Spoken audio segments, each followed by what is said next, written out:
So I saw a cop car which has Kevin Bacon in it, which I haven't seen Kevin Bacon in a movie in quite a while, quite frankly. I really enjoyed it.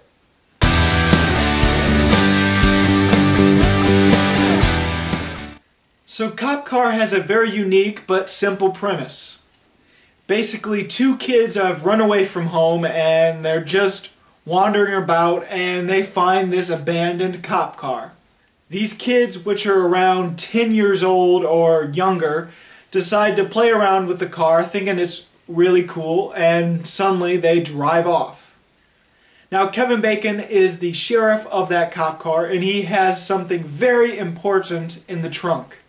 He's obviously been doing some crooked and really bad things and he doesn't want the truth to get out. So he's doing everything he can to try to get back the cop car, and the kids get in a whole load of trouble. Now I found Cop Car a very intriguing movie and I had fun with it. There isn't many actors in this movie, but Kevin Bacon is easily the best and he has some of the best scenes in the entire movie. This is a very different role for him and I've never seen him quite like this, and I found that I wasn't really looking at Kevin Bacon. I was totally looking at this completely different character that he was playing. The kids were actually pretty good in my opinion.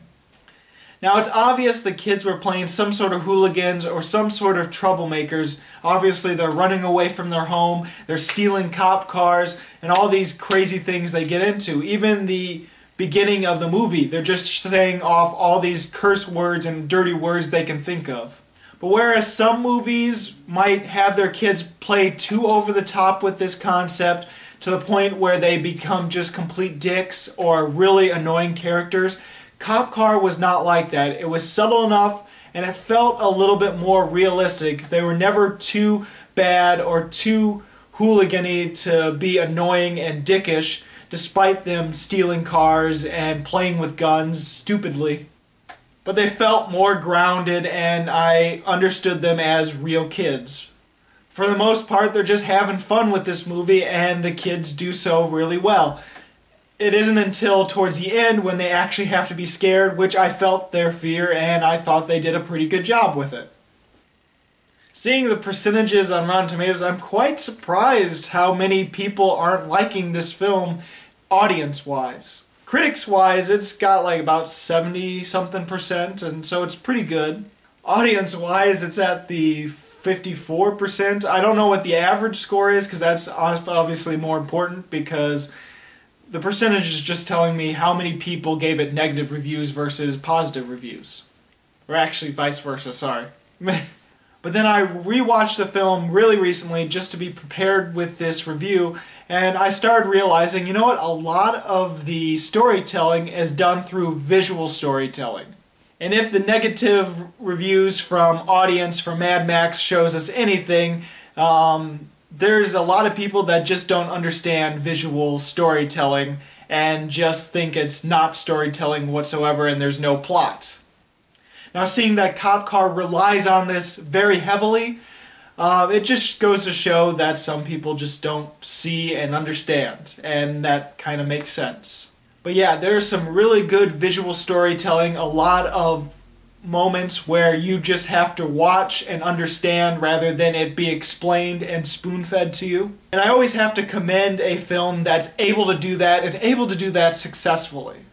Also, another thing you have to understand while going into this movie is that there's a lot of dark comedy elements to it. It's not a strictly thriller, it's not a strictly action thriller.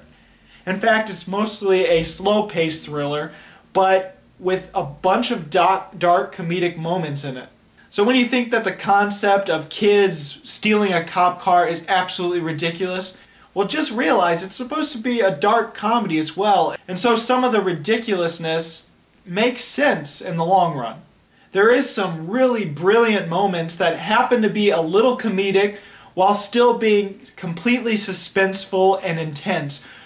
Two of those scenes are with Kevin Bacon, and the one that comes to mind the most is this one moment where he has to steal a car. The car window is slightly open and all he can use is a shoelace to try to tie a noose around the end of it and try to unlock the car that way. And it's very intense because it's a little bit longer than you would expect. And there's a little bit of humor with him just saying, come on, just get it around the thing. And it's really intense at the same time because he's in the middle of a trailer park. There's dogs barking that he could be spotted at any moment. It's a really good, well-crafted scene. And then when the action gets going, it's not over the top and crazy like some thrillers would be. It's not like The Guest sort of entertaining, which I really love The Guest. But it's not that kind. It's more of a Mexican standoff sort of thing. And it's not over the top, but it is action-packed. I think a lot of the comedy also plays into the fact of the kids and what they're doing with the cop car. Because they're just trying to have fun, just like any kid would, but they're doing something really ballsy and really stupid by stealing cop cars, playing with guns, all the crazy kind of things that happen in this movie. One of the things that really helps the movie but really hinders it, in my opinion, is the fact that the movie is basically just the present.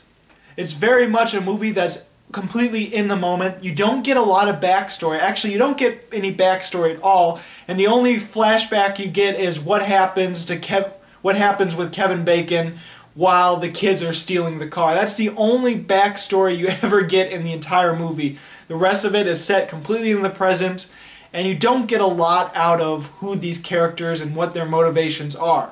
Of course, there's a lot of really good visual storytelling that give you hints on what the sheriff might have been doing and a little bit of hints of some other characters, but not enough to make a good definitive speculation. One of the main things is you don't really get a sense of why the kids ran away, what might be happening in their family life to cause them to run away. They just run away and they're on an adventure, and that's all you get out of the kids, which is a little disappointing. Overall, I still thought it was a funny movie. I thought it was well acted, well crafted. I wish there was a little bit more backstory with some of the characters, but a lot of great visual storytelling as well.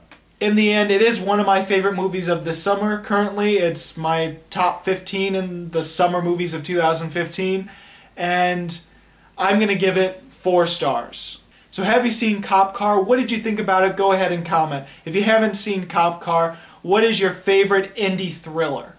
As always, this is Bruce Gifford, and this was Just My Opinion.